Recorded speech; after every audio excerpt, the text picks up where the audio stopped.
Ayan. Share nga natin 'to sa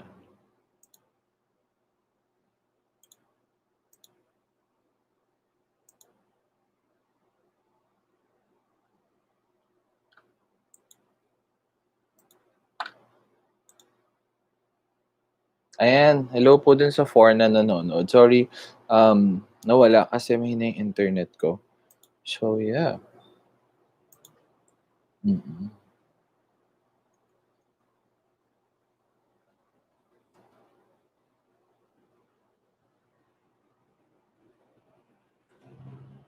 Yeah. Shinare ko lang naman ulit. Not now. Yeah. A few seconds ago. I thank you po dun sa 1 like.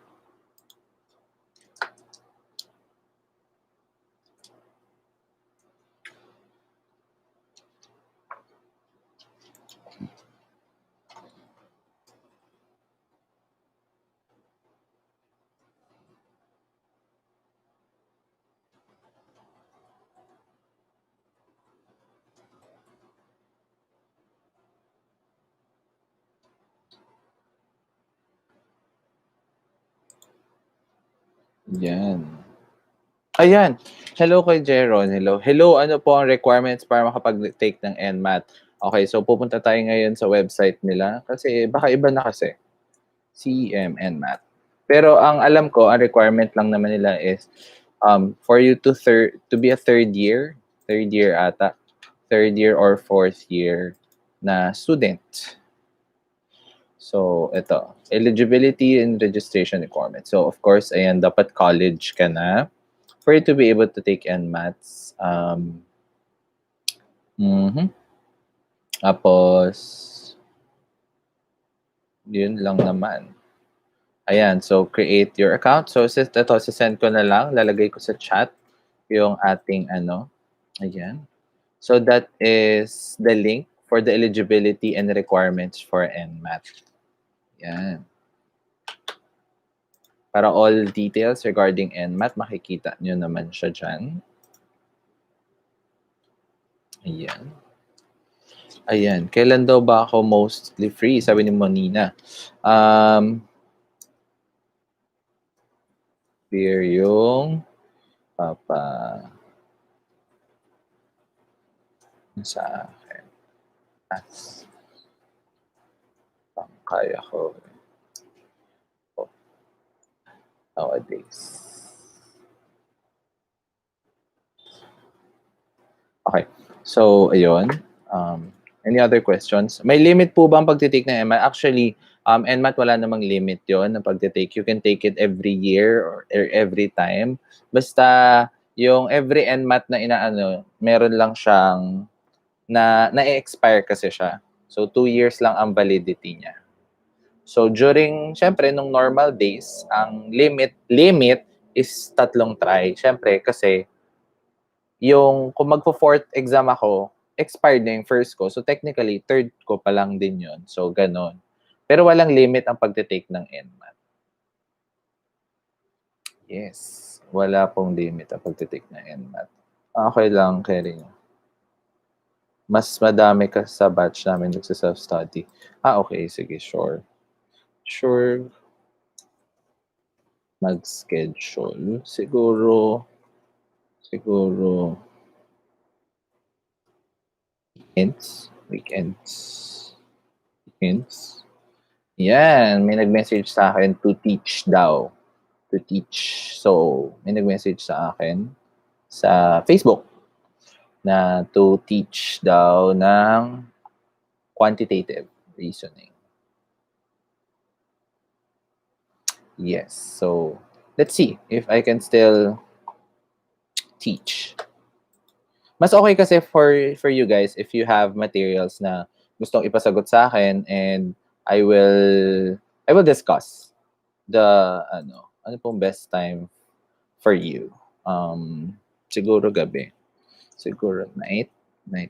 Siguro evening. Para mas okay. Yeah. Ayan. So, may mga questions pa po ba kayo? Actually, na-miss ko kayo, guys. Since my channel is going under transition and hindi ko sure kung tatangkilikin nyo pa rin siya.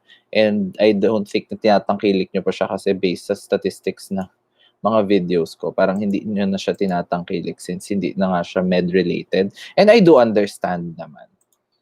Okay. May effect po ba ang pag-apply sa med school if pass NMAT below 60? Wala. Kung ano lang yung ipapasa mong NMAT score, yun lang naman yung makikita ng school. Unless nag-pass ka na sa kanila before, tapos magre-reapply ka, makikita nila yung before mo. Pero if it's your first time applying to the same med school,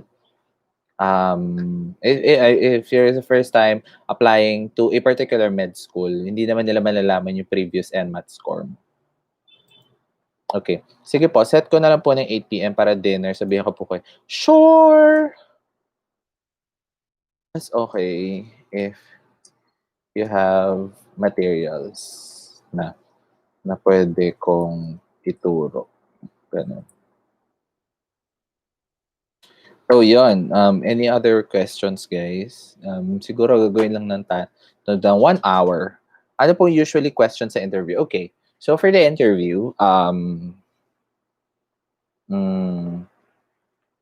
first, of course, they will ask you, tell me something about yourself. So, you should prepare for that kind of question. And for you to answer, tell me something about yourself, they are asking about your personality, how you handle situations, what are your interests, ganon. At makulit na naman yung dog ko. If old na po kayo sa channel ko, ayan. Ito po ang isa kong, masisira yung earphones ko, Bruno. Okay. So, ayun. So, you should prepare for that kind of questions. Avoid answering things na makikita na nila sa mga records mo. Like, ganito po, cum laude po ako, mataas po yung GWA ko, ganyan-ganyan. Avoid answering those kinds of, way. Kasi, kaya po may interview is because they want to know you more than your documents say about you. At wait lang, masakit na. So, yun. Ano pa ba? What are your interests?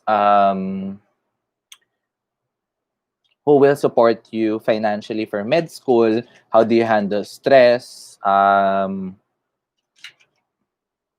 pa ba?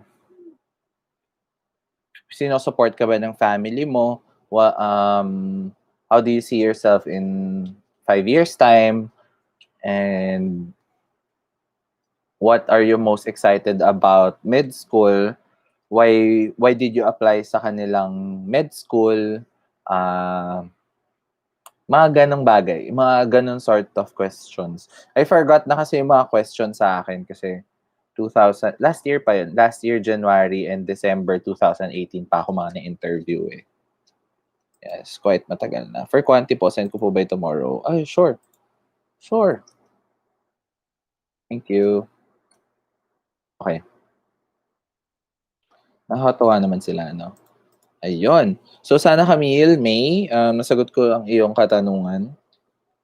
Iyong short na katanungan. Aking short answer sa iyong malawak na katanungan. Ayan. Please do share this live. Wow, do share this live. Yeah. Kasi nagpaalam ako if pwede ako mag-live sa group ng NMAT. Pero parang hindi pa sila active during this specific time. So, hindi ako makakuha ng go signal for me to do a stream there. So, dito na muna tayo, guys. If may mga katanungan kayo. Na kaya ko pang sagutin. Sino yung nag-scene sa akin? Okay. Ayan. So, kumusta naman kayo, guys? Ayan. Sa mga hindi po nakakaalam, I'm currently out of medical school due to health reasons and financial reasons of our family. So, yun lang. Quick update lang sa inyong lahat na narito sa aking live stream ngayong linggo ng gabi. Yan. Ayan. Chat lang po kayo if may mga ano kayo, if may mga katanungan pa. Sana madami tayo, no? Ayan, si Camille May ang nandito sa aking live ngayon. Hello, Camille. At nandyan ka pa. Wait lang, share ulit natin to. Copy natin to. Copy. Okay.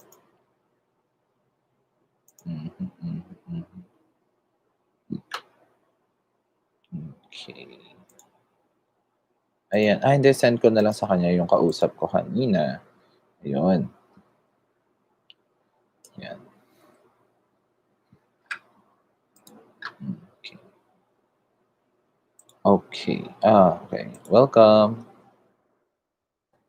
You're welcome. Yan.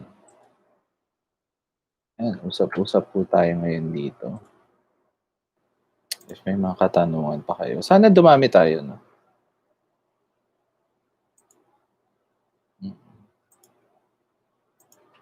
Actually, nahihiya nga ako. Kasi bakit parang ano, o yan, umunti na lang tayo. 3 na lang. Ayan. Antay pa tayo ng iba kung may mga ano, kung may mga dadating.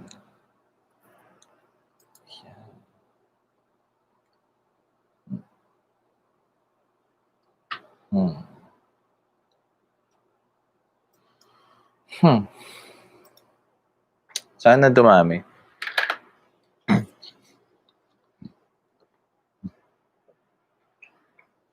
Ayan. Okay. Ano ba ito? Sorry, nagsiset up din ako dito sa kabila.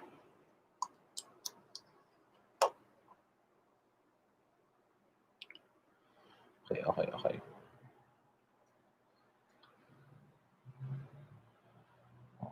I'm setting up sa Kumu. Tingnan natin kung may ano.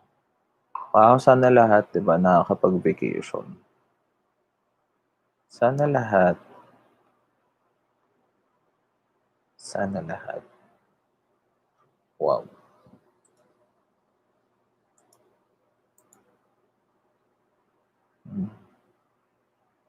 Ayan. Nahiya naman ako. Like, pina-follow nila ako. Guys, if you're using Kumu yun, mas common ako sa Kumu. If you want to see me there. Yep. Yan, so far, wala pa rin po tayong mga bagong katanungan. Hindi ko alam kung wala ba akong internet, kaya walang pumapasok na bagong tanong.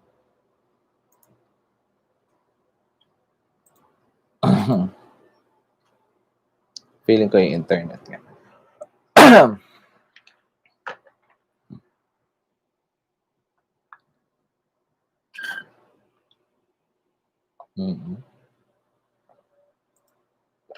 Ayun! Hello to Micah. Welcome po sa bago nating pasok na friend. Mahirap po bang biochem sa medicine? Yes, mahirap siya even though siguro masasabi ko siyang mahirap. Iisipin nyo kasi hindi kasi ako traditional med student na health allied ng undergrad. Pero even though marami akong friends na health allied, marami akong blockmates na health allied. Wait lang.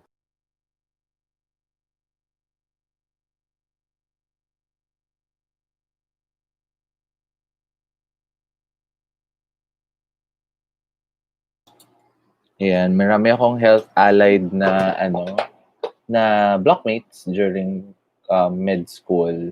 Nahirapan din kasi talaga sila. Kasi syempre, 'di ba, during undergrad, yung biochem is just 1 sem. Ayun, nagbabalat ata yung ilong ko, no? At binabalatan ko siya sa harap nyo ngayon.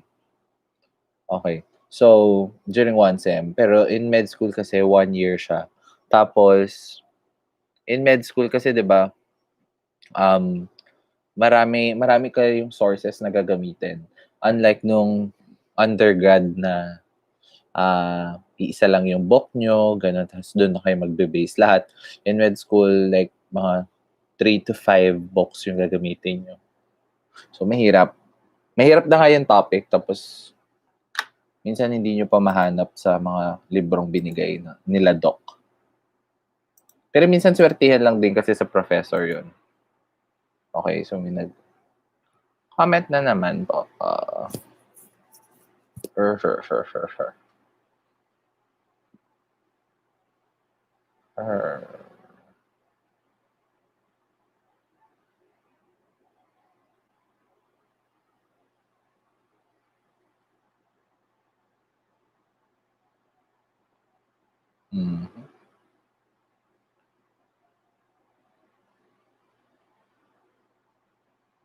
Ayun.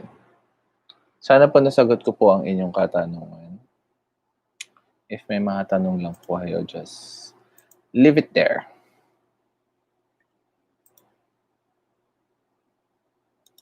Miss ko yung ganito.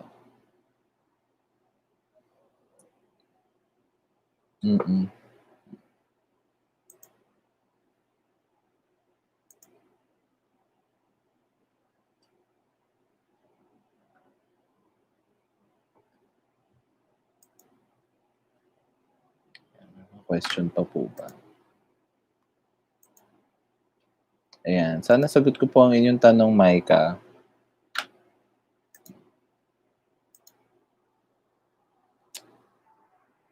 Mas madali kasing ma-contact kayong lahat kapag through kapag sa Facebook eh. Hindi ako makapagpaalam kung pwede ako mag-live doon. Ay, bakit pa ako naka-LTE, Shems? Magagasgas yung load ko. Wala na nga akong load, tapos magagasgas pa. Okay.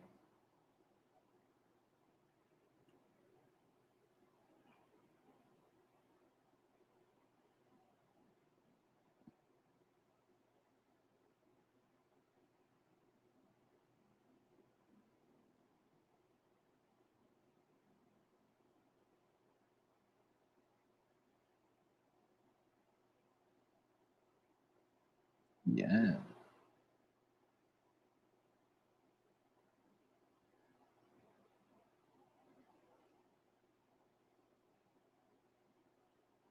Ayan. Doc, gaano po ba kahirap ang med? May parameter, sige. May parameter base sa IQ ba to? Ano ba sa IQ? Tama ba? Like may parameter ba sa IQ? Wala naman. Pero mahirap siya. Kung sa tingin nyo, college, ang difficulty ng college is 10. Ang med, difficulty niya siguro mga 100. Hindi, kasi syempre, of course, by the end of the day, buhay kasi ng tao yung hawak nyo. So, no easy thing or yung noble na trabaho ng pagiging isang doktor is not really an easy path for you to take. Yun. So, kung gugustuhin nyo talaga siya, mahirap siya, oo, yes. It will be hard.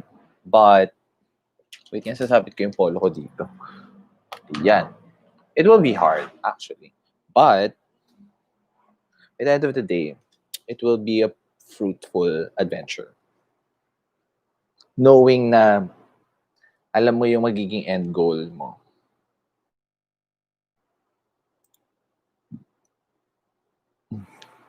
Ayan.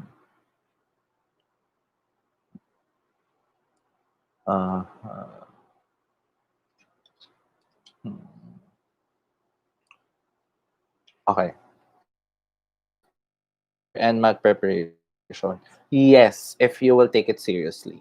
I have a friend na 15 days and mataas naman yung nakuha niya. Tapos parang hindi naman siya whole day na aral during those 15 days. Pero basta you have to set time for yourself for you to study. Siguro with this time constraint na 7 days, I think you should you should allot at least 4 to 6 hours per day before the NMAT date itself And then yun talaga hardcore studying yun. Like no distractions, no other things that you should do. It's just study you and your reviewers and all your study materials. Kailangan mo talaga mag-focus. Kasi, tandaan nyo, NMAT, sinasabi nila walang kwenta yung NMAT. Yes, to an extent, wala siyang kwenta kasi hindi nyo siya magagamit during med school. But NMAT is teaching you something. NMAT is teaching you for the virtue of studying.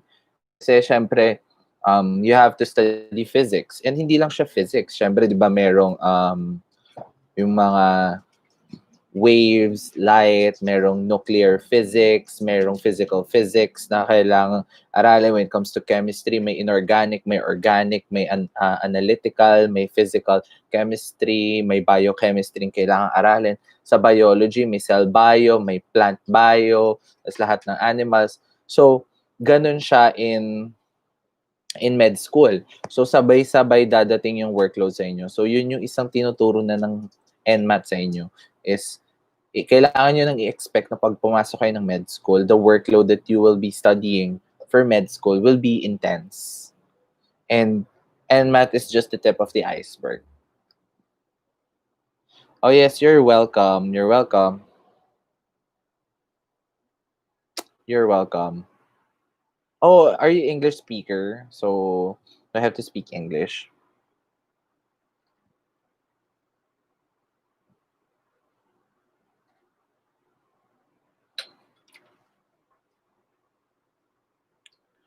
Ayan. Wala, na-miss ko mag-ano. Okay. Will you suggest me any free online materials for me to prepare? Okay. Are you Thailand? Because please na. Diba usually when it comes to na, are you Thai? But okay. You can check out my other YouTube videos. I have a Google Drive there of all of my study materials that I used during my NMAT days. Yeah, all of my online materials that I used during my NMAT days. So it's in the description box of some of my videos. I'll check which videos. Oh. You can see it on my Study With Me videos. It's all in there. Yes. So yan, don't forget to hit like and subscribe po. And help me reach 3,000. 3,000 talaga. Parang masyadong ano yung 3,000. Huwag ka mag-aim ng 3,000. Kasi parang suntok siya sa buwan. Help me reach 2,500 by the end of the year. Ayan na, 2,500 na lang. Help me reach 2,500 by the end of the year. So, yun. If you still have questions, and lipat tayo dito sa Kumu. Let's open up Kumu. Okay. Hindi ko alam kung e-effecto or what. But let's see. Yeah. Titingin tayo na ano.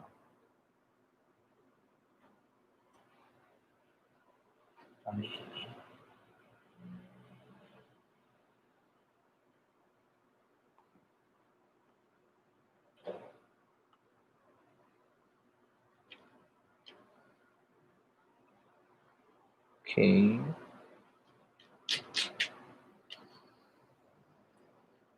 Okay. At bakit baliktad yung camera ko? Okay. And my camera is baliktad. So, hello people from Kumu. Yan. Hello from people from Kumu. I'm currently live also in YouTube. So, I'm answering med school questions. So, if you know someone who is who's wanting to enter med school, you can join here and ask questions regarding med school itself.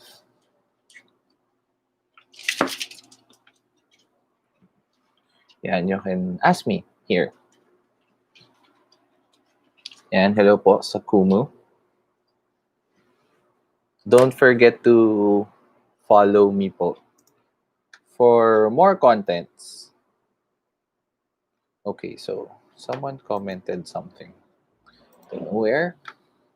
So hello po sa 6 viewers natin in YouTube right now. Hello din po sa mostly bots na nanonood sa akin ngayon.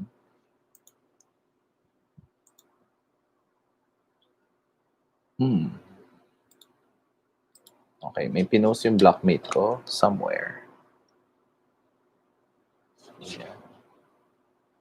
Tingnan natin ano namang pinost ni Hey.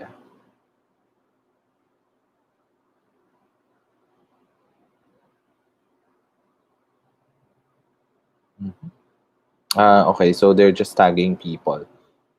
Okay. Oh, Cagayan needs help. Actually, yeah, kung nasa Philippines ba kayo ngayon, sana you're doing okay, guys. So, ayun. I hope you guys are doing okay. Ayan. Okay.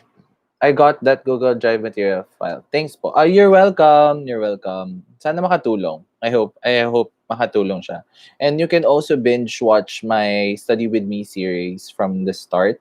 So, I answered the 2014 and 2019 quantitative reasoning there, and I formulated a supplementary problems. Pero hindi ko na siya kasi natuloy kasi parang ang hirap kasing gumawa. So, saludo ako sa mga teachers who are doing their best and making tests for us.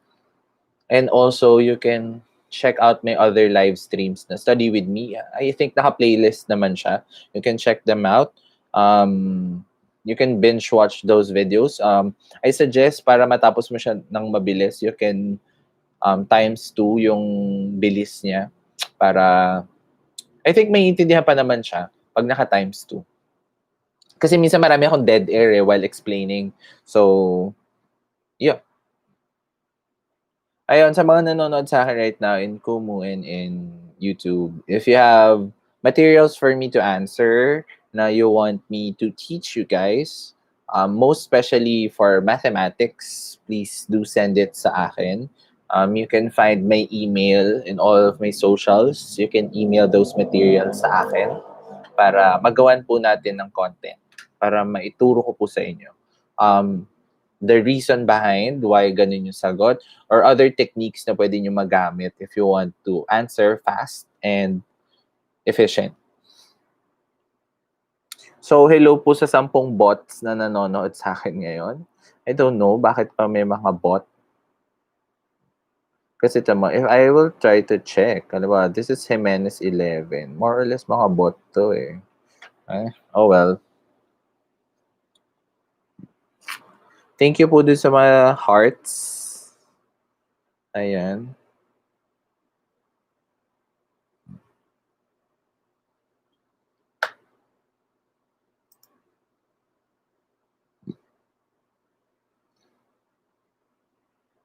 Ayan. All you can do is, okay. Yung quizzes, okay. Yung mga quizzes ba na 50% makukuha, nakakaahon pa. Hirap, sobra po. Pero enjoy. Ngayon pa lang medyo naaangat sa Winom. Oh, so you're currently a med student, Tipsy Cool. Oo. Mabawi yun. Usually may mga quiz akong 0. May mga quiz akong 20 over 100, gano'n. Yeah, nababawi yun. Tsaka katulad nga ng sinasabi ng mga doctors namin, mas okay na magkamali ka ngayon kesa kapag doktor ka na. Mas mahirap yun. Kasi it's not just about you anymore. It's about a life that you're trying to save. And it's about the profession itself. You're a doctor whose main oath is to save lives. And then, dun ka magkakamali. Kaya mas okay na magkamali ngayon during med school. Mas okay nang iiyak mo lahat yan. Para by the end of the day, you're already tough enough to save lives. You're already confident enough to save lives. Oo, nababawi yan. Yan. And thank you dun sa mga nagtatanong kahit medyo mabagal yung pacing ng pasok ng questions. Yan. First year po. Tips po para pathway. Okay. Yung pathway ng biochemistry, sinulat ko kasi siya. Ano ba to? Ito yung mga gluconeogenesis. Tama ba? Ito ba yung mga gluconeogenesis, mga glycolysis, tama? Ito ba yung sinasabi mong pathway ng biochemistry? Tapos, usually, ginagawa ko dyan, sinusulat ko siya. Kasi, di ba, usually may reverse pathway. Susulat ko siya pababa and then iibahin ko yung color ng ballpen ko pag paakyat. Or halimbawa, kapag same naman siya, kasi di ba, may mga pathway sa biochemistry na same siya pababa. Halimbawa, yung mga fructokinase, yung mga ganon. Usually, may ibang mga ganon na retain siya na dalawa yung path niya, isang pababa, isang pataas. So, ang ginagawa ko, retain yung color na yun, tapos papalitan ko lang or I will write the new term kapag paakyat na siya, pag reverse pathway na siya. For fission naman, isang masasuggest ko for physiology is do graphs, do tables, do flowcharts, do mind maps for physio. Tsaka isipin mo, ang physiology kasi para siyang kwento. So isipin mo para siyang chismis, para kang chismosang kapitbahay. Kasi laging kwento kasi ang physiology. So step by step siya. So gets? So mas makakatulong sa'yo if you will do flashcards na kailangan mo siyang i-connect the dots. Ginagawa ko to before eh. Ginagawa ko Manila paper. Tapos may mga arrow, ganun. Tapos para ko siyang ipapuzzle ko siya. So may mga blank pieces nandun. Halimbawa, ano bang mauuna kapag pag tumaas ang calcium, 'di ba? Sa muscles. So, 'di ba? Ano muna yung actually nakalimutan ko na, no. Pero 'di ba, sodium voltage gate ay sodium gated channels, 'di ba?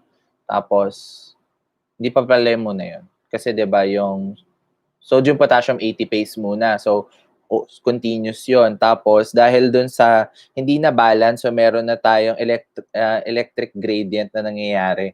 So mag-aano yung mga gated channels mo. Pero syempre may mga open channels 'yon. So anong magiging effect nun? So yeah, kwento lang talaga siya.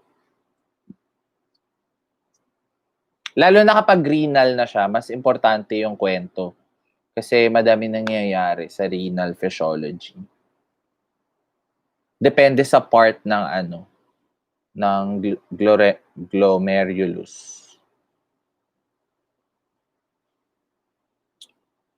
Kasi meron doon iba, may water soluble, water permeable, tas may hindi water permeable doon na parts. So yun, kailangan mo matandaan yun. Usually talaga drawing.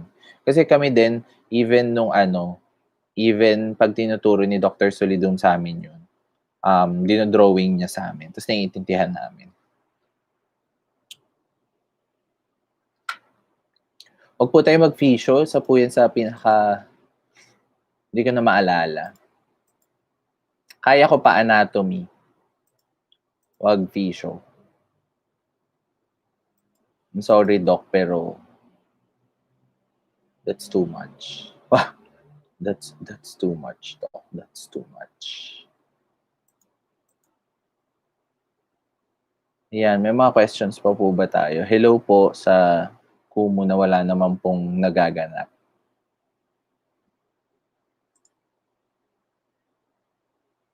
Ayan. Kung kaya nyo po, share po nyo itong live stream natin. Okay, hello po kay Boxy na dumaan. At hindi ko sure kung nandito pa. Wala na siya dito.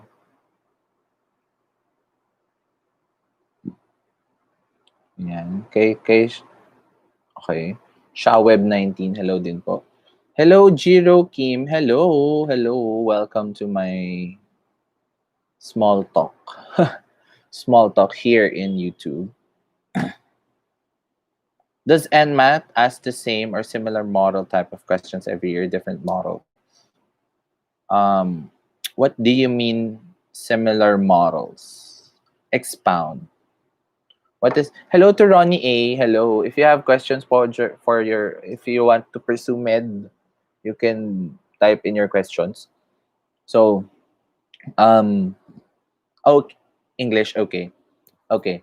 So usually yearly, the questions differ, but it usually revolve in the same topics given. So as you can see in the Google Drive that you got from me, there is a sample exam there, and usually they nagvent out sa hashtag nagvent out.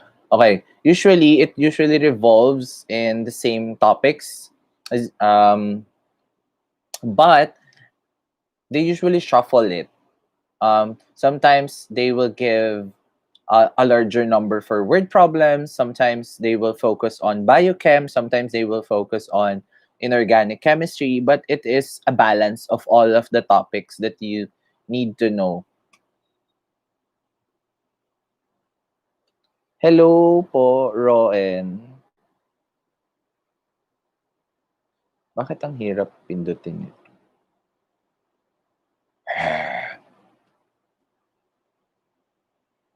Yeah, usually same format naman yun. But the topics usually differ. Since like biology is broad. It is a broad concept. So there are a lot of things that you might encounter for a certain topic because sometimes it can revolve more on the DNA or the genome, more on genetics, more on mm, plants, more on animals, more on human anatomy. So it can really random, but usually it's just the same topics. So as much as possible, you should brush up on all of the topics that that you might encounter during NMAT itself. It is better for you to cover all of the topics. Yeah, at least read on it because sometimes the questions in NMAT is not really something that you can answer easily, but there are choices in NMAT itself that you can eliminate easily. So as long as you have read it even twice already, you can easily eliminate other choices for during the exam.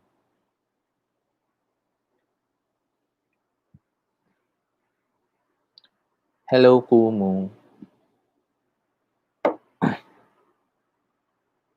Hello po.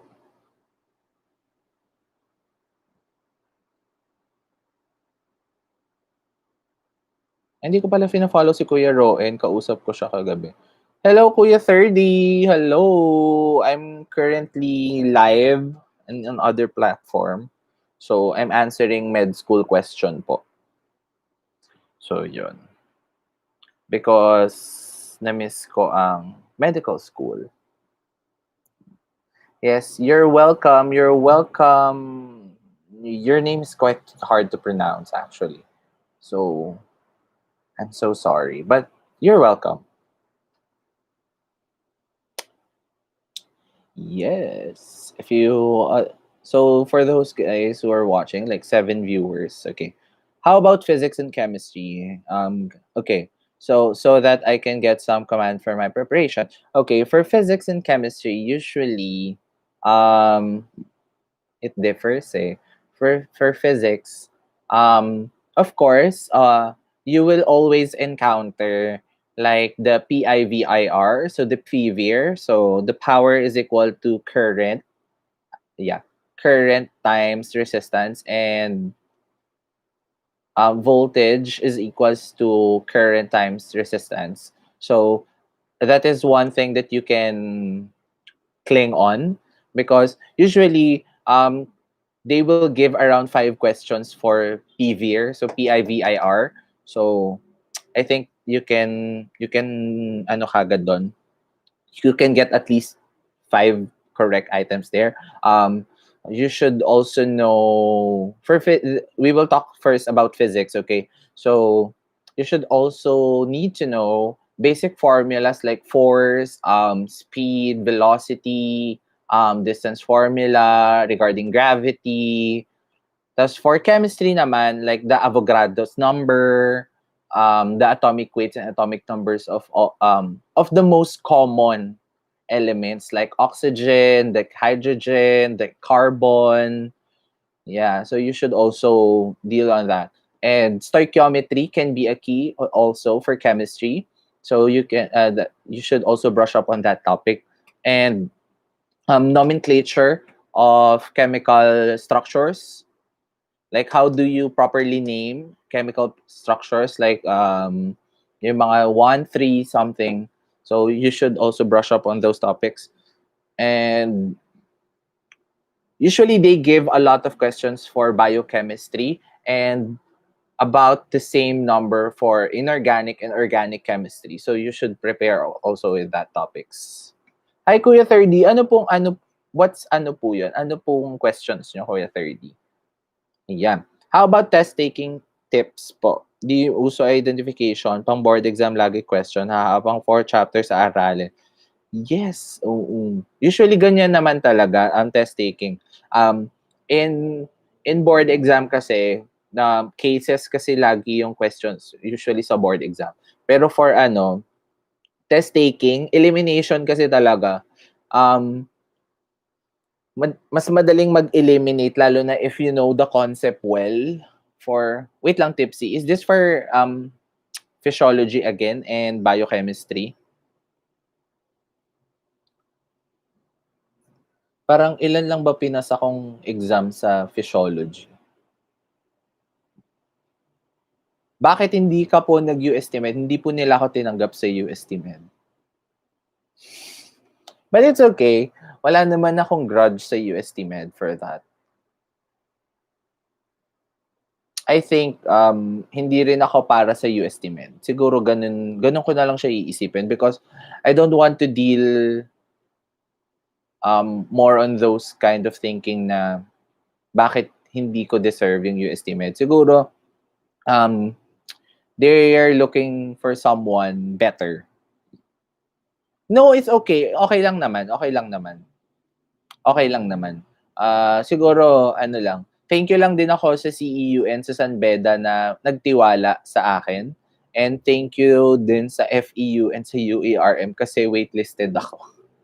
Thank you ako sa kanila. Yung UP, hindi na ako umasa talaga doon.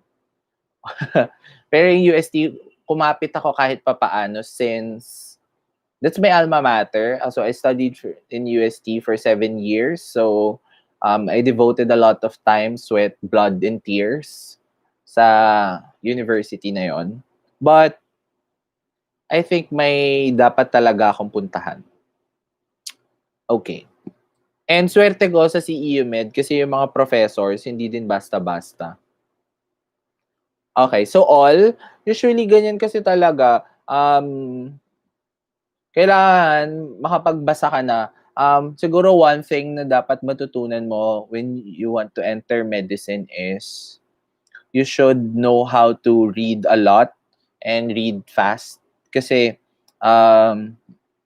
halimbawa, ang isang chapter na kailangan mong basahin parang 40 pages.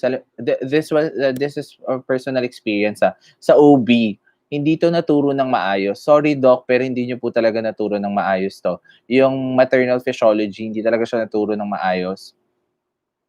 So parang siya, 40 to 60 pages na kailangan kong basahin. This is from the book itself. Tapos may isa pa akong chapter na kailangan aralin. Tapos yung exam lang namin parang 50 items. So, masasanay ka na lang talaga. Hello, Christoph. Hindi ako nakadaan sa live mo. Pero pag nag-live ka, magbabagsak ako, promise. Okay. OMG, I just saw the trailer. Okay. So, bakit ka nagpo-prom... Oh, that was your ad. Oh, okay. OMG, I just saw the trailer for movie Come Away with Peter Pan and Alice in Wonderland. Sige, I will check that movie. Sige, I will check that movie. What's the title? Come Away with Peter Pan. Is it animated?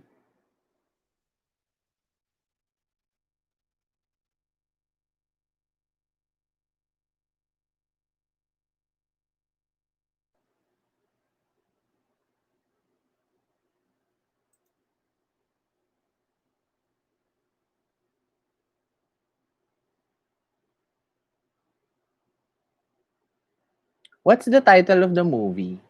Oh, it's Come Away. Okay, sige. Napalabas na ba to? Is it already showing or hindi pa? Oh, it's Angelina Jolie.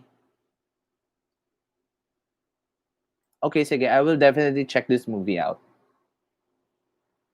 Ayan. Ano po ang dream specialty? My dream specialization is to be an orthopedic surgeon. Subspecialty of spine surgery. So that's my dream specialty. If hindi ako papalarin for that, siguro gen surge, any surgery.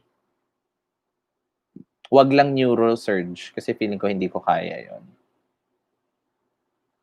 Yeah. Ang daming nagse-send ng friend request sa akin, like, oh my gosh. I'm so sorry. But I cannot accept it dahil nauubos na ang aking friend space. Okay. Medyo nauubos na siya. Okay.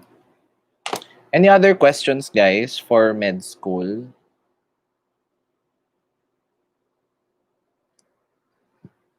Parang kung saan to papa dito.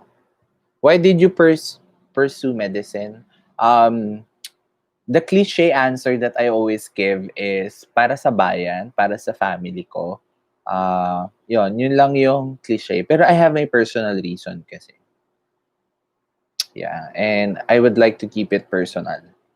Pero yun lang, para din sa bayan. Because I love participating in mga outreach program. I see the lack of access for healthcare, 'di ba? Lack of access for healthcare ng mga brothers and sisters natin sa province. So, ayun, kung kaya naman, why not, 'di ba? If kayang makatulong sa kanila. Tsaka others do ano kasi, like, don't don't seek medical attention. Kasi meron silang norm na, "Bakit ako magpapa-check? May sakit ba ako?" Ganyan-ganyan. "Okey naman ako, bakit ako magpapa-check?" So, siguro yun yung isang norm na gusto kong tanggalin.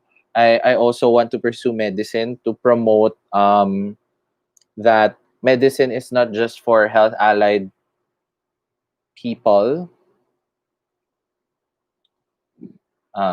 health allied individuals, that medicine is for all. If you want to pursue medicine and you have the passion for medicine and you have the reason and you have a strong core why enter medicine, then go for it. Okay, no, not a question on med school. I couldn't do it and I applaud you for going through it. Thank you, thank you. Yeah, saludo din po ako sa mga tao na nagmedisina and sa mga doktor natin. Lalo na sa mga kaibigan ko na frontliner sa panahon ngayon. Yeah, it's hard. It's hard. It's the most noble profession that you can ever think of. Para siyang ano, few are called, ay ano, many are called, few are chosen, parang gano'n.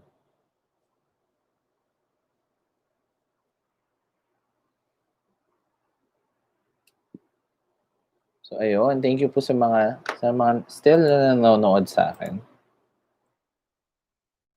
I still have questions.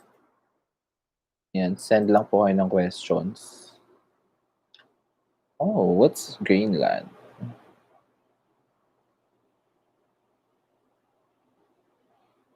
Hmm. Oh. And thank you for sa 6 na nanonood. Thank you. Thank you for still being here. And tinitiis niyo po ang aking pagmumuka.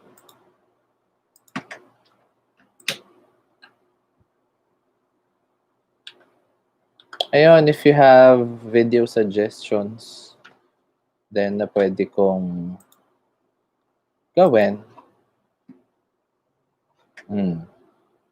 Paano ka po nakakuha ng mataas na NMAT score? Take seriously yung physics and math. Since I am a math major, I took it seriously. I got line of 700 plus. Pang 760 something sa math. Tapos sa physics, 800. So I got the perfect for physics. Even though hindi ko din alam paano, but yeah. So, taasan mo yung math and physics mo. Kasi, statistically speaking, maraming mababa sa math and physics. So, usually, kaya mabababa yung NMAT nila because of that.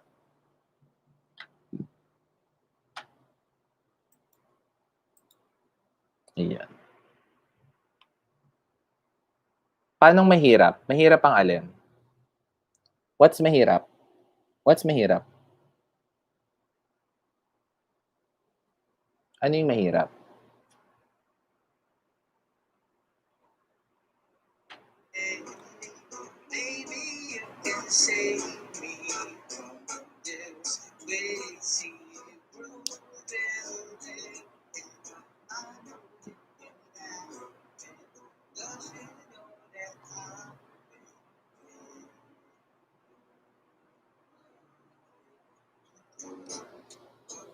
Yung test,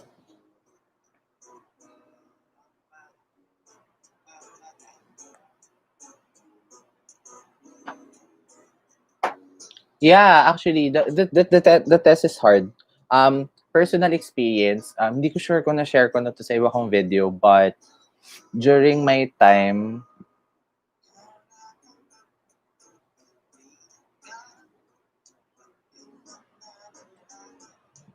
okay, during my time, after the first part of the examination, I cried kasi wala pa dun yung core subjects, pero umiyak na ako. Ganun siya kahirap. And it is something na ayoko nang ulitin. Thankful ako na mataas yung PR na nakuha ko. Sobrang thankful ako doon. Kasi I don't have to retake the exam. Yeah. Pero iniisip ko lang during back then because of inferiority complex, feeling ko hindi ko kaya, feeling ko I'm a nobody taking the exam because math major ako, anong kapal ng mukha ko para mag-NMAT, anong kapal ng mukha ko para mag-med school. I think,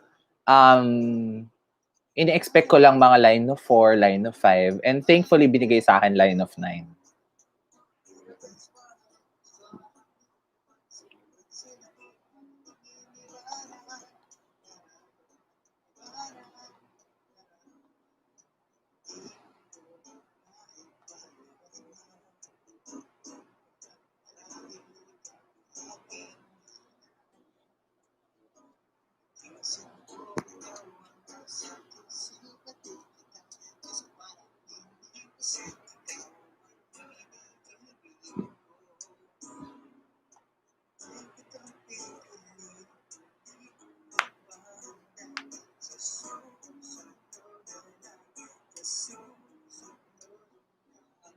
Study tips, okay. Study tips, read in advance, I think. Read it in advance. As much as possible, ask yung higher years, yung if they already have transcriptions.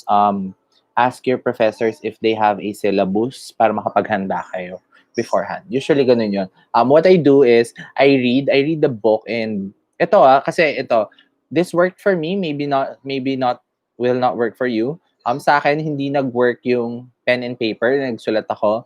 Hindi rin nag-work sa akin yung digital note-taking. Nag-work sa akin yung trances. So, what I do is, I read the book, kasabay siya, ginagawa ko yung transcription while I'm reading the book. So, basahin ko yung paragraph, tapos isa-summarize ko siya sa transcription ko. So, para siyang digital notes, parang tinatype ko, may mga clues ako, may mga indention, ganon. Actually, marami akong friends na nagsasabi, gawa daw ako ng content how I make my transcriptions. Pero parang medyo mahirap siya. Mahirap kasi siya. Eh, nahihiya kasi ako. So, yun.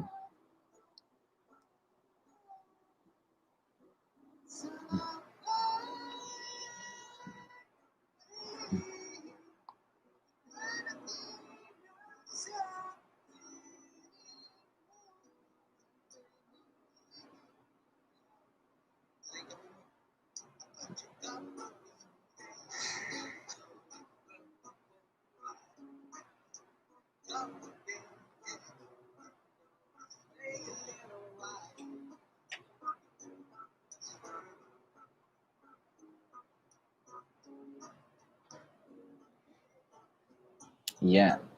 So, any other questions? Yun kasi talaga yung nag-work sa akin.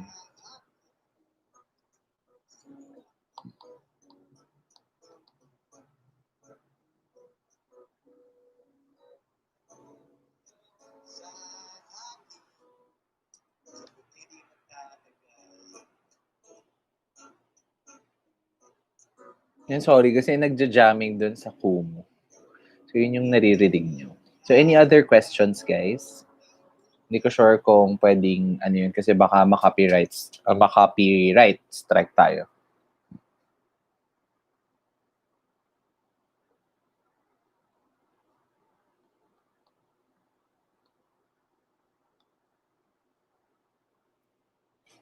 Ayan, sa mga anim pa po na nanonood, salamat po. Thank you very much.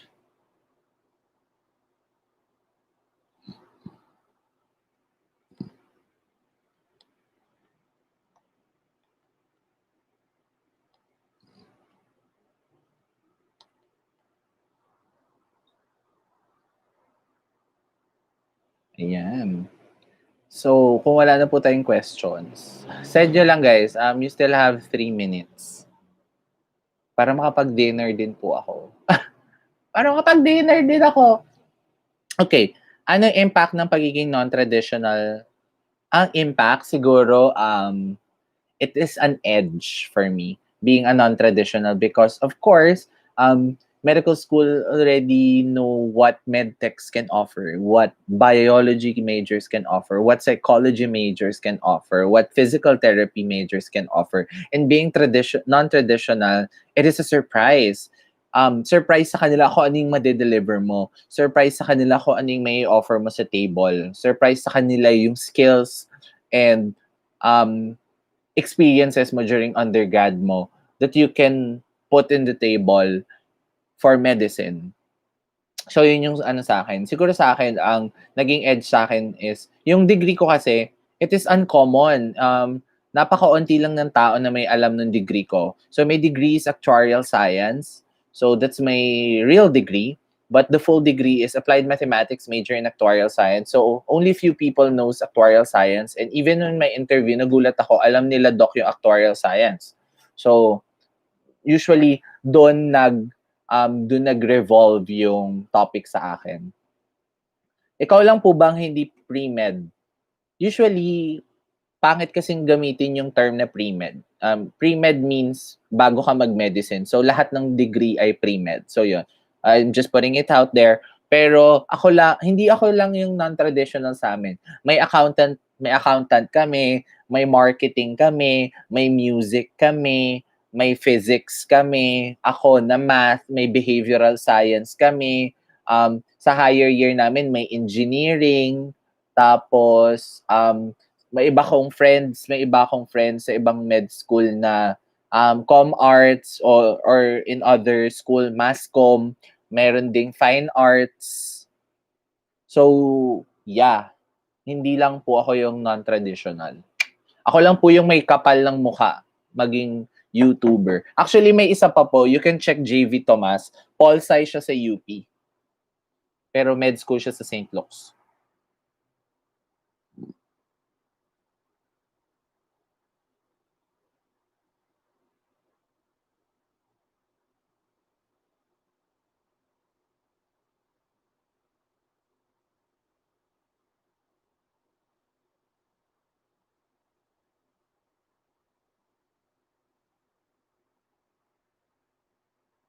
Ayan.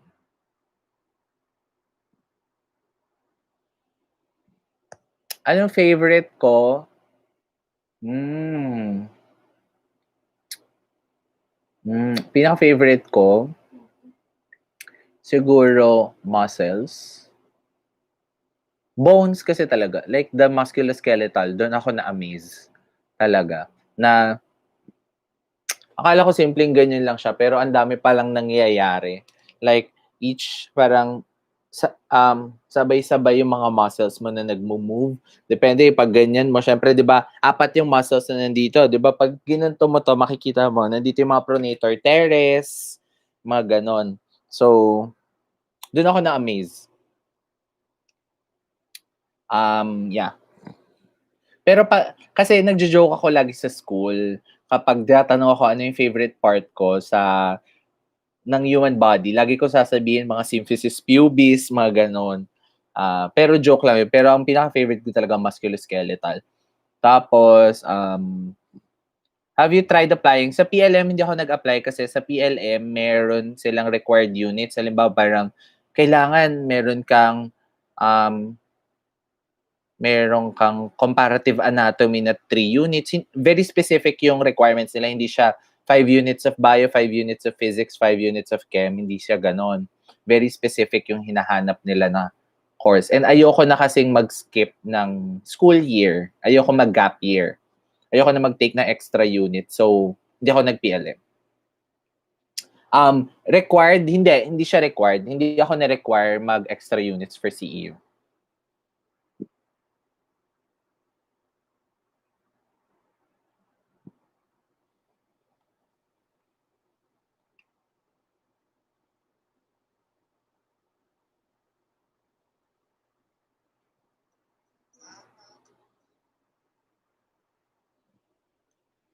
Yes.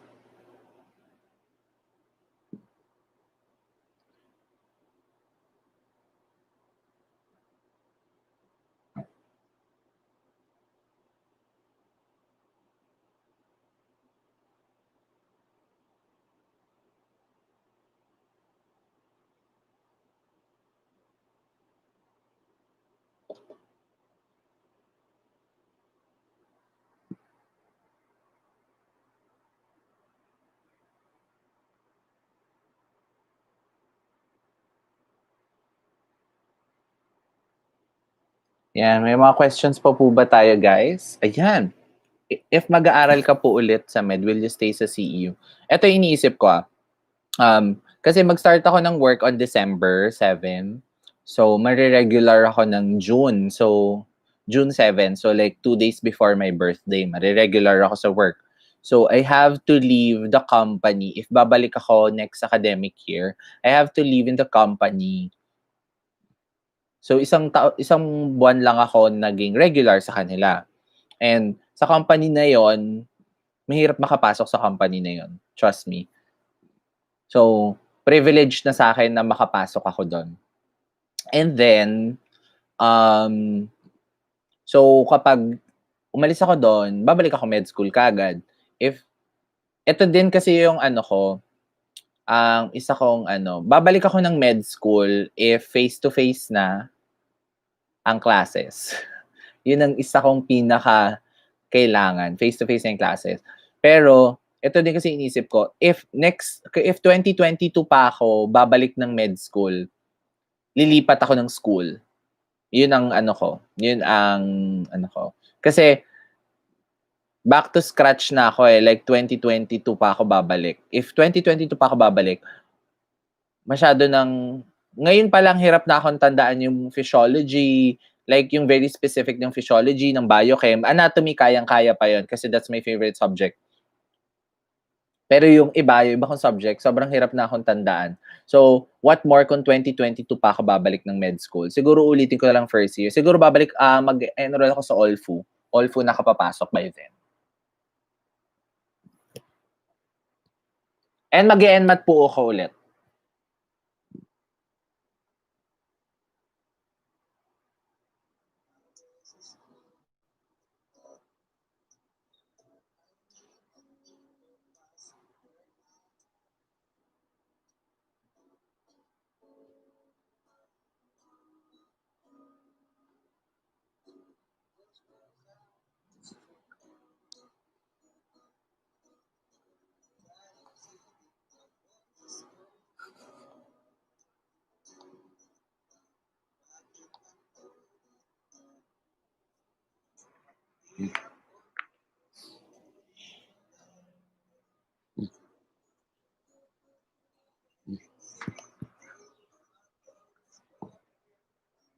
Ayan. So, ayan guys. Ah!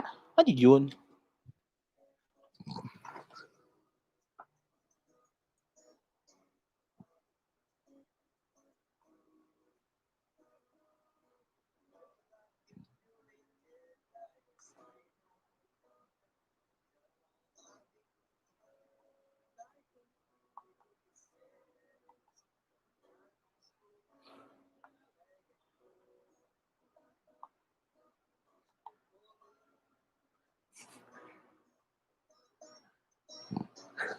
Ayan. Allfu here, babait ng prof. Para mga yes, ganun din. And marami rin akong friends sa Allfu. And some of my professors teach in Allfu. I have a professor in CEU, top-notcher siya. He graduated sa Allfu. Thank you po, been watching most of your videos. Oh, thank you, thank you. Don't forget to like and subscribe po, pati pakishare na lang din po sa mga friends nyo, yung mga videos ko, lalo na po doon sa mga mag-i-NMAT. Actually, ito din, iniisip ko nga kung gagawin ko na lang siyang tutorial channel kasi hindi nyo naman na halos pinapanood yung mga med school videos ko. Mas pinapanood nyo yung nagtuturo ko ng math. Nako.